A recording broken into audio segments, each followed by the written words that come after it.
Ma'am as a student आप यहाँ बता रहे कि हम यहाँ स्टूडेंट थे, कैसे मन लग गया इस कॉलेज में आपको फिर? बोलते हैं ना कि पता नहीं कुछ तो तार जुड़े हैं ऐसे कि मतलब पास आउट होने के बाद भी मैं यहीं रुक गई हूँ।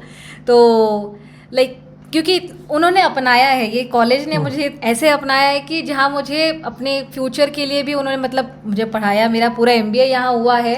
मुझे बड़ी खुशी हो रही है बताने की कि Nagarjuna college of engineering and technology VTU से संबंध हमारे पास में एक रिसर्च सेल भी है, रिसर्च यूनिट भी है, जहाँ पे बच्चे और रिसर्च स्कॉलर आके अपना PhD कर सकते हैं। तो पीपल और जो भी बच्चे हैं अपनी MBA के बाद में वो यहाँ पे अपना PhD भी शुरू कर सकते हैं। कॉरपोरेट सेक्टर में, जॉब के सेक्टर में क्या आपका योगदान रहता है? बिहार के बच्चे, यूपी के बच्चे, हर जगह के बच्चे, आपको ही पता है कि पढ़ाई मतलब जॉब। हाँ। जॉब के सेक्टर में आप कैसे मदद करते हैं? ओके, तो ये बहुत ही अच्छा सवाल पूछा है आपने। हम साल शुरू होते साथ ही मतलब हम लोग उन्हीं बच्चों को तभी से तैयार कर देते हैं। हमारा जो पूरा साल दो साल का हमारा कोर्स होता है उस 4 साल सेमेस्टर में बटे हुए हैं और हर सेमेस्टर में हम उनको कॉरपोरेट रिलेटेड ट्रेनिंग दिया जाता है। रहा सवाल जैसे ही आप पास आउट हो जाते हैं, यहाँ भी बड़ा होता है कि बहुत सारे बच्चे को हम प्लेसमेंट देते हैं, कुछ अपने तरफ से भी जाते हैं। तो हम बच्चों को अपने तरफ से जितने भी मतलब हमारे भी नेटवर्क्स है, हमारे भी कनेक्शंस है और बहुत सारे जॉब अपॉर्चुनिटीज़ आते हैं, तो हम बच्चों को उनको वहाँ भेजते हैं। वहाँ पे भी मतलब भले ही पास हो जाए तब तक साथ नहीं छोड़ते जब तक वो सेटल ना हो जाए। गणित के सब्जेक्ट है ये सारे, ये पूरे टेक्निकल सब्जेक्ट है, तो बच्चों को बहुत सारे फॉर्मूलाज ये सब याद करना ही थोड़ा मुश्किल होता है। तो उस वक्त क्या करते हैं, उनको बताया जाता है, उनको उनका साथ दिया जाता है हमारा। हाँ, ओके। स्टार्टिंग पैकेज बच्चों को क्या लगता है और हाईएस्ट पैकेज क्या क्या है MBA में यहाँ का? ओके सर, स्टार्टिंग पैकेज हमारा 4 लाख प्लस से शुरू होता है। ओके, आपको मैं सारे बच्चों को ये बताना चाहूँगी कि जॉब मार्केट बहुत ही ज़्यादा कठिन होती है, बहुत ज़्यादा कठिन होती है। एंड तो फाइनली जैसा कि हमने वीडियो में बताया था कि एक मैम है जो MBA का क्लास लेती हैं। मैम से जानेंगे क्या सब्जेक्ट लेती है, बच्चे को कैसे गाइड करती हैं और नॉर्थ इंडिया के बच्चे को कैसे गाइड करती हैं, क्योंकि यहाँ जब हम नागार्जुना में आए तब बहुत ऐसे टीचर मिले हैं क्योंकि वो साउथ का लैंग्वेज बोल रहे थे। मैम थोड़ा हिंदी में ज़्यादा कंफर्ट महसूस करती है और हिंदी अच्छे से जानती भी है। मैम, ABD डिटेल के मैनेजमेंट के चैनल में आपका स्वागत है। ज़रा आप अपना परिचय बता दीजिए। धन्यवाद। मेरा नाम रंजनी है, मैं अंडमान निकोबार द्वीप समूह से आती हूँ।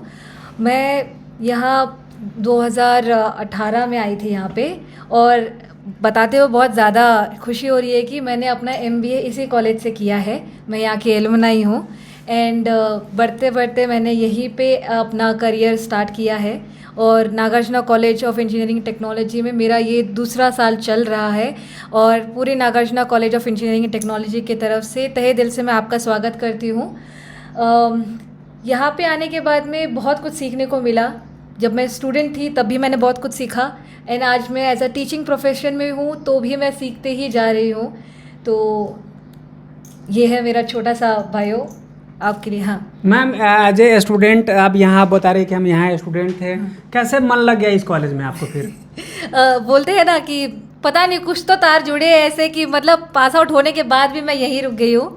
तो लाइक क्योंकि उन्होंने अपनाया है, ये कॉलेज ने मुझे ऐसे अपनाया है कि जहाँ मुझे अपने फ्यूचर के लिए भी उन्होंने मतलब मुझे पढ़ाया। मेरा पूरा MBA यहाँ हुआ है एंड उसके बाद में करियर भी ऐसे हुआ है कि यहाँ पे पूरा गाइडेंस ऐसे मिला है कि मैं आगे बढ़ रही हूँ, बढ़ते जा रही हूँ। आप अपना शादी कर लिया या शादी नहीं, होने वाला है? शादी नहीं हुई अभी तक शादी नहीं की है। नहीं। तो फिलहाल के लिए मेरा पूरा ध्यान करियर पे है, तो मैंने उस एस्पेक्ट को मैंने इतना सोचा नहीं है। तो कब MBA किया आप इस कॉलेज से? मैं 2018 और 20 के बैच की हूँ। और बड़ी दुर्भाग्य की बात यह है कि उस वक्त कोविड शुरू हो गया था। तो बट किस्मत की बात ये भी है कि मैंने पूरा अपना MBA ख़त्म कर लिया था उस वक्त तक। तो हाँ, तो उसके बाद मैंने यहाँ पे अपना एज अ 20 में आपका MBA हो गया। हाँ। 22 में कुछ ना कुछ और ज़्यादा इम्प्रूव किए होंगे। हाँ। शादी आप नहीं किए हैं, क्या आपका आगे क्या आप अचीव करना चाहती है जब शादी करेंगे? फिलहाल के लिए शादी की बात मैं फिलहाल के लिए थोड़ा साइड रखना चाहूँगी क्योंकि मेरा अभी पूरा का पूरा ध्यान फोकस करियर पे है। आगे बढ़ना चाहती हूँ, एनी हाउ टीचिंग में बढ़ रही हूँ और रिसर्च में जैसे PhD कर ही रही हूँ मैं। और मुझे बड़ी खुशी हो रही है बताने की कि Nagarjuna college of engineering and technology VTU से संबंध हमारे पास में एक रिसर्च सेल भी है, रिसर्च यूनिट भी है, जहाँ पे बच्चे और रिसर्च स्कॉलर आके अपना पीएचडी कर सकते हैं। तो पीपल और जो भी बच्चे हैं अपनी एमबीए के बाद में वो यहाँ पे अपना पीएचडी भी शुरू कर सकते हैं और अपने टीचिंग करियर में आगे बढ़ सकते हैं। क्या सब्जेक्ट में पीएचडी कर सकते हैं, मेरा एक क्वेश्चन है। सारे सब्जेक्ट में। अब जैसे हम मतलब सर ने बताया था हमारे पास 6 स्पेशलाइजेशंस है और 6 स्पेशलाइजेशंस में हम लोग अपना पीएचडी कर सकते हैं। तो जेनरिक स्पेशलाइजेशन में ज़्यादा फोकस रहता है हमारा फाइनेंस, एचआर और मार्केटिंग। और अगर आप उसमें और थोड़ा डाइवर्स होना चाहते हैं, लॉजिस्टिक्स है आपके पास, बैंकिंग एंड इंश्योरेंस है, तो ये 3 स्पेशलाइजेशन, मेन 3 स्पेशलाइजेशन में हमारा ज़्यादा फोकस रहता है। तो हाँ, उस पर कर सकते हैं। हाँ, जैसे हम लोग अभी तकनीकी तौर पर हम लोग ज़्यादा ही मतलब बहुत ज़्यादा एक्सेल कर रहे हैं, तो अगर किसी को भी अपने एनालिटिक्स में करना हो तो उसमें भी पीएचडी कर सकते हैं। थोड़ा कठिन होगा बट हाँ, कर सकते हैं। कॉरपोरेट सेक्टर में, जॉब के सेक्टर में क्या आपका योगदान रहता है? बिहार के बच्चे, यूपी के बच्चे, हर जगह के बच्चे, आपको ही पता है कि पढ़ाई मतलब जॉब। हाँ। जॉब के सेक्टर में आप कैसे मदद करते हैं? ओके, तो ये बहुत ही अच्छा सवाल पूछा है आपने। हम साल शुरू होते साथ ही मतलब हम लोग उन्हीं बच्चों को तभी से तैयार कर देते हैं। हमारा जो पूरा साल 2 साल का हमारा कोर्स होता है, उस 4 साल सेमेस्टर में बटे हुए हैं और हर सेमेस्टर में हम उनको कॉर्पोरेट रिलेटेड ट्रेनिंग दिया जाता है। कॉर्पोरेट ट्रेनिंग मतलब आपको हम लोग शुरू से ही तैयार करते हैं कि आप इंटरव्यू कैसे क्रैक कर सकते हैं, आप अपनी कम्युनिकेशन स्किल्स कैसे बढ़ा सकते हैं। और बहुत सारे कॉर्पोरेट्स में क्या है, एग्ज़ाम्स होते हैं, एप्टीट्यूड के एग्ज़ाम्स हो गए, बहुत सारे केस स्टडीज़, एनालिसिस, वैसे बहुत सारे एग्ज़ाम्स होते हैं। तो राइट ऑफ द बैट हम बच्चों को उस चीज़ में ट्रेन किया जाता है। एंड साथ ही साथ हम लोग टेक्निकल एस्पेक्ट में भी ट्रेन करते हैं। तो आजकल अभी एआई का चल रहा है दौर और बिजनेस एनालिटिक्स का चल रहा है, एडवांस एक्सेल के चल रहे हैं। तो हम बच्चों को फर्स्ट सेमेस्टर से ही ये सारी चीज़ की ट्रेनिंग देते हैं। तो करिकुलम में तो फोकस है ही, सिलेबस में फोकस है ही, लेकिन हम ये चीज़ों में भी ज़्यादा फोकस करते हैं ताकि बच्चे by the end of 4th semester इतने तैयार हो जाए कि वो पास आउट होते साथ आराम से इंटरव्यू दे पाए, आराम से वो लोग टेक्निकल राउंड्स क्लियर कर पाए, आराम से वो अपने केस स्टडीज़ और बाकी चीज़ें एप्टीट्यूड अच्छे से क्लियर कर सके। तो ये हमारा कर्तव्य हो गया और हमारा मतलब साथ हो गया कि हम बच्चों को स्टार्टिंग से ही हम लोग उनको तैयार कर रहे हैं। रहा सवाल जैसे ही आप पास आउट हो जाते हैं, यहाँ भी बड़ा होता है कि बहुत सारे बच्चे को हम प्लेसमेंट देते हैं, कुछ अपने तरफ से भी जाते हैं। तो हम बच्चों को अपने तरफ से जितने भी मतलब हमारे भी नेटवर्क्स है, हमारे भी कनेक्शंस है और बहुत सारे जॉब अपॉर्चुनिटीज़ आते हैं, तो हम बच्चों को उनको वहाँ भेजते हैं। वहाँ पे भी मतलब भले ही पास हो जाए तब तक साथ नहीं छोड़ते जब तक वो सेटल ना हो जाए। तो उस तरीके से हम मदद करें। हमारा प्लेसमेंट सेल बहुत ही अच्छा है, हम लोग उनसे कनेक्टिविटी रखे हैं। तो कॉर्पोरेट में ये तरह का योगदान है हमारा। आपको टीचिंग करियर में कभी कभी पढ़ाते होंगे बच्चे डिमोटिवेट भी हो जाते हैं, कैसे मोटिवेट करते हैं आप? ऐसा हुआ है बच्चा की डिमोटिवेट हो जाता है? बहुत हुआ है। तो जो मैं सब्जेक्ट पढ़ाती हूँ वो प्रैक्टिकल सब्जेक्ट्स है, जैसे स्टैटिस्टिक्स हो गया, ऑपरेशन रिसर्च हो गया, ये बहुत ही गणित के सब्जेक्ट है ये सारे, ये पूरे टेक्निकल सब्जेक्ट है। तो बच्चों को बहुत सारे फॉर्मूलाज ये सब याद करना ही थोड़ा मुश्किल होता है। तो उस वक्त क्या करते हैं, उनको बताया जाता है, उनको उनका साथ दिया जाता है हमारा। हाँ, ओके, जैसे कॉन्सेप्ट, ये कॉन्सेप्ट है काउंसलिंग का। अब जो सब्जेक्ट टीचर्स होते हैं, अगर उनको पहले पता लगाया जाता है कि कब कौन से बच्चे वीक हैं, क्योंकि हर बच्चा समझदार तो होता नहीं, सबकी अपनी अपनी एबिलिटी होती है। तो इस तौर पे क्या करते हैं, स्टार्टिंग से ही जो फर्स्ट इंटरनल एग्जाम्स होते हैं तभी हम बच्चों को भापने की कोशिश करते हैं कि यार ये सही है, पकड़ पा रहा है, नहीं पकड़ पा रहा है। और जो भी बच्चे वीक हैं उनको हम लोग सेपरेट से बुला के उनके सेशंस लिए जाते हैं। बहुत सारे रेमेडियल क्लासेस हो गए, कभी कभार अगर ज़रूरत पड़े ऑनलाइन क्लासेस भी लिए जाते हैं, उनको थोड़े असाइनमेंट्स दिए जाते हैं उस चीज़ को लेके। और एक और चीज़ है, पीयर लर्निंग का कॉन्सेप्ट अपने पास है। बोला जाता है ना कि यार दोस्त अगर समझाए एक दूसरे को तो बहुत अच्छे से उनको समझ आता है।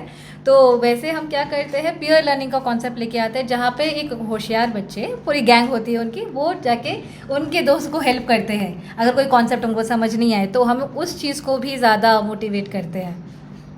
मेरा एक क्वेश्चन सवाल यही है कि हर बच्चे के मन में रहता है, क्योंकि वो सवाल आप स्किप कर दिए थे, बताए नहीं थे। बताइए। स्टार्टिंग पैकेज बच्चे को क्या लगता है और हाईएस्ट पैकेज क्या गया है एमबीए में यहाँ का? ओके सर, स्टार्टिंग पैकेज हमारा 4 लाख प्लस से शुरू होता है। ओके, आपको मैं सारे बच्चों को ये बताना चाहूँगी कि जॉब मार्केट बहुत ही ज़्यादा कठिन होती है, बहुत ज़्यादा कठिन होती है। एंड आप आपको बहुत ज़्यादा मतलब अपने टैलेंट को इतना एक्सेल करना पड़ेगा, तभी उसी के आधार पे आपका पैकेज निर्भर रहता है। आप बहुत ज़्यादा टैलेंटेड है, आपके पास बहुत ज़्यादा ही टेक्निकल स्किल्स है, बिकॉज आजकल के ज़माने में कॉर्पोरेट में भाई सभी टेक्निकल स्किल्स पूछ रहे हैं, आपका कम्युनिकेशन स्किल्स कैसा है वो भी पूछ रहे हैं, तो आपके पास ये सारे अव्वल है। तो 8 लाख प्लस के भी हमारे पास पैकेजेस गए हैं, प्लेसमेंट्स हुए हैं। तो हम एक ये एवरेज मान के चल रहे हैं 4 लाख to 8 लाख के हम लोगों ने ये चीज़ रखा हुआ है। उससे ज़्यादा भी गए क्योंकि बच्चे इतने होशियार है, क्योंकि वो लोग भाई मेहनत करते हैं।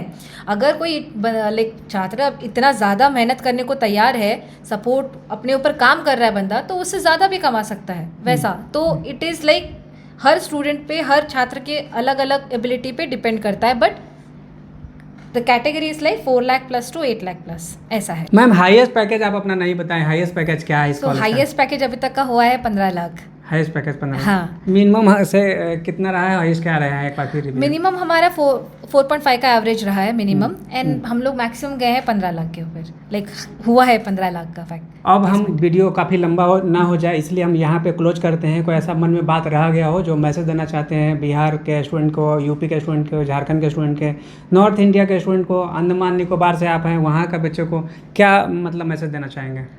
मैं ये बताना चाहूँगी, बैंगलोर स्टेट, कर्नाटका स्टेट और बैंगलोर सिटी ये एक टेक्निकल हब है। अगर आपको अपने लाइफ में ग्रो करना है, आपको अपने कंफर्ट जोन से निकलना होगा, तो आप प्लीज़ एक अलग से जगह पे आइए, अपना जानिए, कल्चर जानिए, वहाँ का सभ्यता कैसा है, क्या है। आपको अपने शेल से निकलना होगा। मैं निकली थी, मैं अंडमान निकोबार आइलैंड से आके यहाँ पे मैं भी बसी हूँ फिलहाल के लिए, 7 साल से यहाँ रह रही हूँ, 7-8 साल से, और मुझे बहुत अच्छा लगा है बैंगलोर। उन्होंने अपनाया है, सच बताऊँ तो मैं सारे नॉर्थ इंडियन स्टूडेंट से, बिहार, यूपी, सारे मतलब उत्तर प्रदेश, सारी तरफ के जो भी बच्चे हैं उन सभी से मैं ये आशा करती हूँ, और एक kind of like a request है कि प्लीज़ आप इधर आइए, आप जानिए लोगों को, और वैसे ही अपने करियर्स को आगे बढ़ाइए, बिकॉज़ यहाँ पे आपको बहुत कुछ सीखने को मिलेगा। और ऐसी बात नहीं है कि आप वहाँ से आए हैं, मतलब नॉर्थ से आए हैं और आपको तकलीफ़ होगी, बिल्कुल नहीं। यहाँ के लोग बहुत सभ्य और नरम दिल के हैं, तो आपको इतनी तकलीफ़ नहीं होंगी, तो आपको बहुत अच्छे से अपनाएंगे, आपको बहुत ज़्यादा ही अपनाएंगे। अगर मैं बताऊँ तो उनका खान पीन बहुत अच्छा है। तो प्लीज़ आइए, यहाँ पे पढ़िए, लोगों को जानिए, सेम टाइम अपना करियर भी आप लोग बढ़ा सकते हैं अच्छे से। बहुत अपॉर्चुनिटीज़ है यहाँ पे। Thank you. चलिए, wish you all the best ma'am. Thank you बहुत so अच्छा much. लगा आपसे बात करके। आपसे भी बात करके अच्छा Thank लगा you. सर।